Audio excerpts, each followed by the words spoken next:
is a dangerous proposition to try to get inside President Trump's head. So I won't ask you to do that. But it is remarkable how so much he is doing is almost actively working against Republican interests. Like whether it's the war or some of his legacy defining moves, prices are rising. He seems out of touch. He's not doing anything to help the plight of your everyday Americans.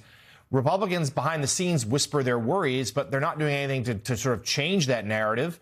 They're not standing up to him in the conflict. And then I'm struck by the events of the last few days where the White House ballroom is something that even President Trump suggested, hey, all right, we'll have private donors pay for that. We won't ask the American people to do it. And now suddenly Republicans on the Hill are rushing to try to get him $1 billion of taxpayer money to build the ballroom.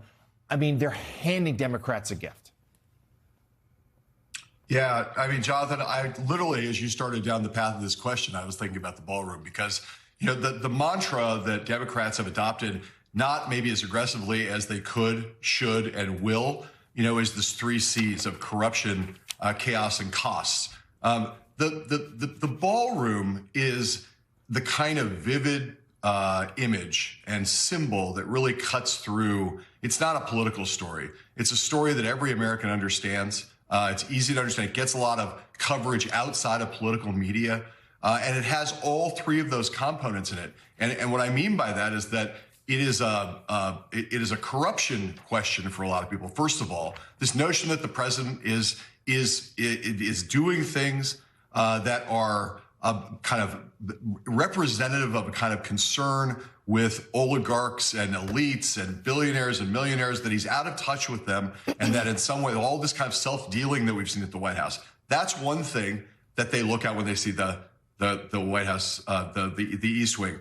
The other thing is the chaos element of it, which is being told, hey, we're not going to knock down the East Wing. Don't worry about it. We're just going to do a little renovation. And then they see the bulldozers come in and knock down the entire East Wing.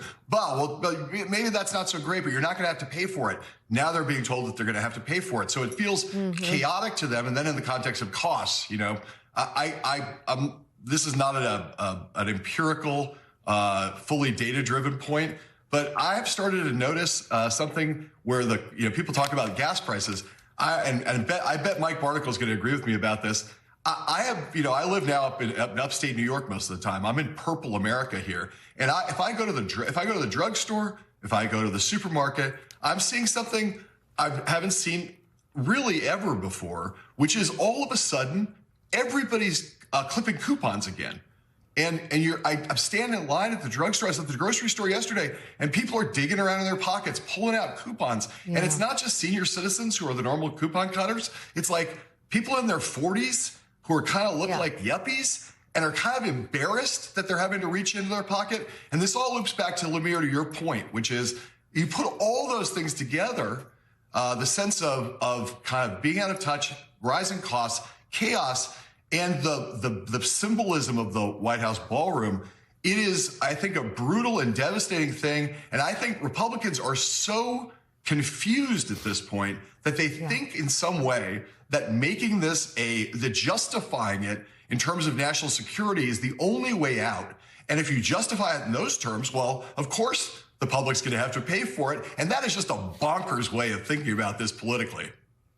Mika, to John's point, one of the points he raised, there's nothing more glaring than to be putting gas in your car alongside someone across from you in another bay, a guy driving a pickup truck who works hard for a living and is putting his gas in his pickup truck, and he's looking at those numbers roll up, and he's furious about the cost of gas, and he has a Trump bumper sticker on the back of his pickup truck. The irony of being deceived by people they voted for is really impactful. And meanwhile, you have the White House chief economic advisor, or one of them, on Fox Business News celebrating the fact that people are spending a lot of money on their credit cards. Yeah.